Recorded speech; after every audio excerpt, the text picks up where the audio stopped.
and I don't know if this speaks to currency or just back to the idea of what is money, because Mm-hmm. for me it also represents, because I have a job where I make my money, so Right. it represents kind of my effort and time, kind of. So how much I spend, I guess, is how much I want to spend, So, my life, in a way. I spend 40 weeks of my life or 40 hours of my life a week actually So I don't know if that makes sense, but it really represents the work I did to get money. okay. So it sounds like what you're really saying is that going back to money, it represents the compensation that you actually get. That's something you get for doing something like Right. 40 hours a I week guess. of work. Right. Okay. Now, it's interesting, in my field, they've deemed that unethical to do that as a psychologist. Okay. So it's kind of something that,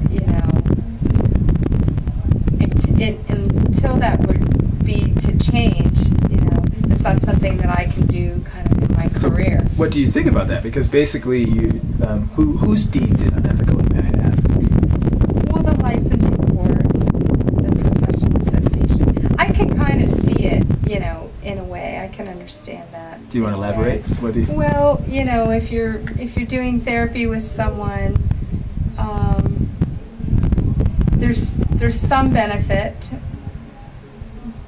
to not having another relationship with that person, and them not feeling like you not feeling like you owe them not feeling like they owe you, to kind of just keep the therapy clean, so they can just say whatever they need to say without worrying about if I'm going to get mad or like them or not, or I feel like the kind of specialization in one thing, so people become one thing and then they get a career in that has had some detriment, that we've kind of lost our understanding of, all of us, gardening or working the land or meeting our needs, or even how to build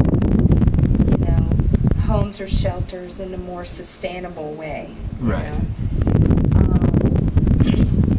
And I feel like it's not that good for